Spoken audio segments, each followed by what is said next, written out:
फक्त एक दिवस पाणी न पिता केलेला उपवास आणि वर्षभरातील सर्व एकादशींचे पुण्य. हे वर्षभरात 24 एकादशी येतात, पण एक अशी एकादशी आहे जिचा एक दिवसाचा उपवास वर्षभरातील सर्व एकादशींचे पुण्य देतो. अखेर कोणती आहे हे चमत्कारी एकादशी? चला मग आपण जाणून घेऊया.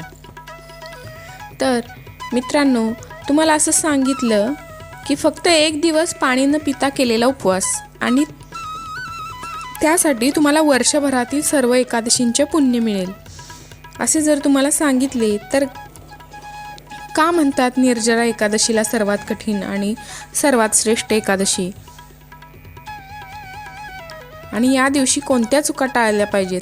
आजच्या या व्हिडिओमध्ये आपण जाणून घेणार आहोत निर्जला एकादशीचे रहस्य, महत्त्व, कथा आणि उपवास करण्याची योग्य पद्धती. तर मित्रांनो, हिंदू धर्मामध्ये एकादशीला अत्यंत पवित्र मानले जाते. वर्षभरात 24 एकादशी येतात. प्रत्येक एकादशीचे स्वतःचे वेगळे महत्त्व आहे, पण या सर्वांमध्ये एक एकादशी अशी आहे जिला एकादशींची राणी म्हटले जाते. ती म्हणजे निर्जला एकादशी. नीर म्हणजे नाही आणि जल म्हणजे पाणी. म्हणजेच या दिवशी पाण्याचाही त्याग करून भगवान विष्णूंची भक्ती केली जाते. या उपवासाचे महत्त्व इतके मोठे आहे की श्रद्धेने केलेल्या या एका उपवासामुळे वर्षभरातील सर्व एकादशींचे पुण्य प्राप्त होते. तर ही एकादशी कधी येते? तर ज्येष्ठ महिन्याच्या शुक्ल पक्षातील एकादशीला निर्जला एकादशी म्हणतात. ही एकादशी उन्हाळ्याच्या दिवसांमध्ये येत असल्यामुळे तिचे पालन करणे अधिक कठीण मानले जाते. उष्ण वातावरणात दिवसभर पाणी न पिता उपवास करणे हे खरोखरच संयम आणि भक्तीची परीक्षाच असते जणू. तर यावर्षीची निर्जला एकादशी येत आहे 25 जून गुरुवार 2026ला. तर त्या दिवशी ही एकादशी करायची आहे. निर्जला एकादशीची कथा महाभारताशी जोडलेली आहे. तर आपल्या जीवनात अनेक इच्छा, अपेक्षा आणि मोह असतात. निर्जला एकादशीचे आध्यात्मिक महत्त्व खूप आहे. उपवास म्हणजे फक्त अन्नाचा त्याग नाही. उपवास म्हणजे आपल्या मनाला, इंद्रियांना आणि इच्छांना नियंत्रणात ठेवण्याचा प्रयत्न. निर्जला एकादशी आपल्याला शिकवते की शरीराची तहान आणि भूक काही काळासाठी सहन करून आत्म्याला परमेश्वराच्या जवळ नेणे. या दिवशी केलेली प्रार्थना, जप, दान विशेष फलदायी मानले जाते. आता या उपवासाची योग्य पद्धत. दशमीच्या दिवशी सात्विक भोजन करणे. एकादशीच्या दिवशी सकाळी लवकर उठून स्नान करावे, स्वच्छ वस्त्रे परिधान करावीत, भगवान विष्णू आणि माता लक्ष्मीची पूजा करावी, तुळशीला जल अर्पण करावे, ओम नमो भगवते वासुदेवाय या मंत्राचा जप करावा. शक्य असल्यास विष्णू सहस्रनामाचे पठण करावे. रात्रभर हरिनाम स्मरण करावे. दुसऱ्या दिवशी द्वादशीला उपवास हा सोडावा. तर या निर्जला एकादशीच्या मागे एक महाभारतामधली एक कथा सुद्धा सांगितली जाते. तर या दिवशी दान काय करावे? धर्मग्रंथांमध्ये या दिवशी दानाला विशेष महत्त्व दिले. पाण्याचे दान, माठदान, छत्रीदान, वस्त्रदान आणि अन्नदान. उन्हाळ्याचे दिवस असल्यामुळे तहानलेल्या व्यक्तीला पाणी देणे हे अत्यंत पुण्याचे कार्य मानले जाते. आता निर्जला एकादशीला उपवास, अनेक लोक उपवास करतात, पण काही चुका त्याचे पुण्य कमी करू शकतात. म्हणून खालील चुका टाळण्याचाही प्रयत्न करा. तर राग न करणे. उपवासाचा खरा अर्थ मन शांत ठेवणे आहे. त्या दिवशी रागावरती नियंत्रण ठेवण्याचा प्रयत्न करा. खोटे बोलणे. या दिवशी सत्याचे पालन करावे. खोटे बोलणे टाळायला हवे. कोणाचाही अपमान करायचा नाही. प्रत्येकाशी प्रेमाने वागावे. नकारात्मक विचार करणे टाळावे. मन सतत भगवानाच्या स्मरणात ठेवा, म्हणजे नकारात्मक गोष्टी तुमच्या मनाला स्पर्शही करणार नाहीत. दिखावा करणे. उपवास श्रद्धेने करावा, प्रसिद्धीसाठी नाही. निर्जला एकादशीचे फायदे.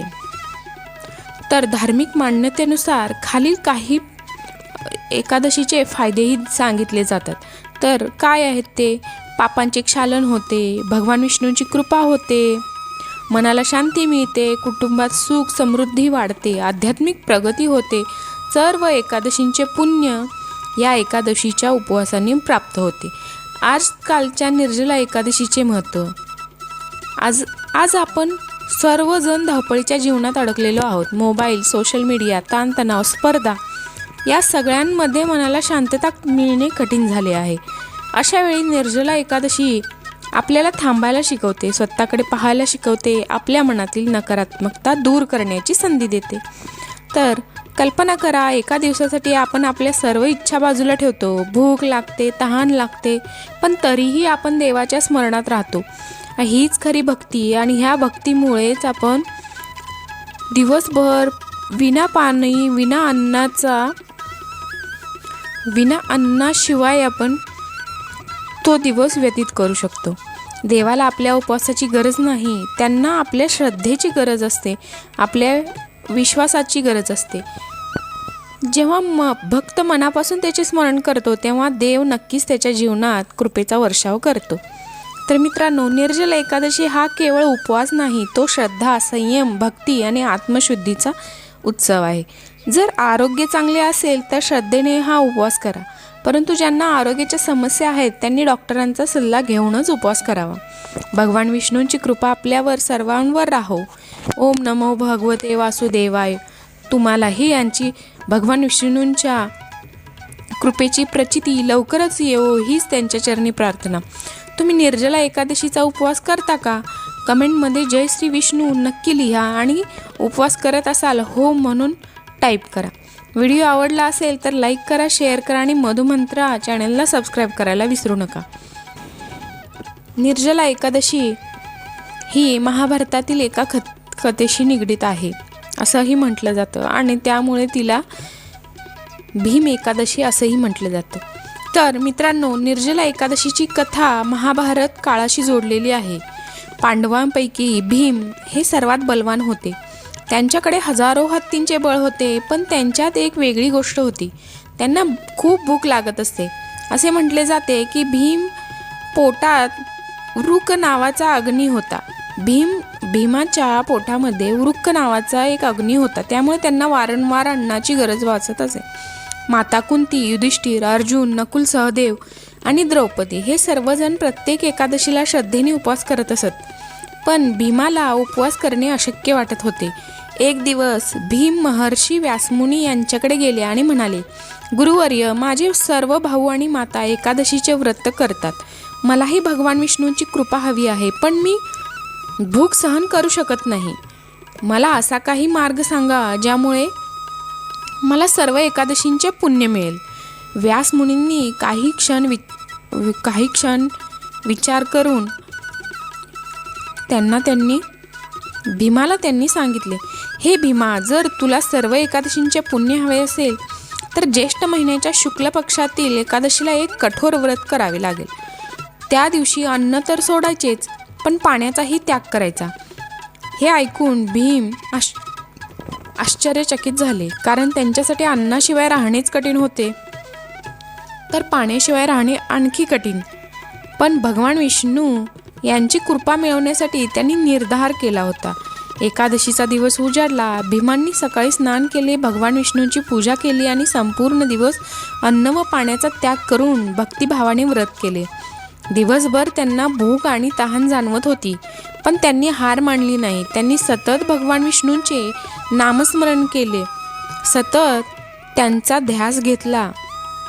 अगदी मनापासून उत्कटतेने त्यांनी भगवान विष्णूंचे नामस्मरण करायचे चालू ठेवले. शेवटी द्वादशीच्या दिवशी त्यांनी व्रत पूर्ण केले. भीमसेनाच्या या कठोर तपश्चर्येमुळे भगवान विष्णू प्रसन्न झाले आणि त्यांना आशीर्वाद दिला की जो भक्त श्रद्धेने निर्जला एकादशीचे व्रत करेल त्याला वर्षभरातील सर्व एकादशींचे पुण्य प्राप्त होईल. तेव्हापासून ही एकादशी भीम एकादशी आणि पांडव एकादशी म्हणूनही ओळखली जाते. या कथेचा संदेश, तर या कथेचा खरा अर्थ फक्त उपवास नाही. भीम बलवान होते, पण त्यांच्यासाठी सर्वात मोठी लढाई स्वतःच्या भूक आणि इच्छांशी होती. जेव्हा त्यांनी आपल्या मनावर आणि इंद्रियांवर विजय मिळवला तेव्हा त्यांना आध्यात्मिक यश मिळाले. यातून आपल्याला शिकायला मिळते की खरी ताकद शरीराच्या बळात नाही, तर स्वतःच्या मनावर नियंत्रण ठेवण्यात आहे.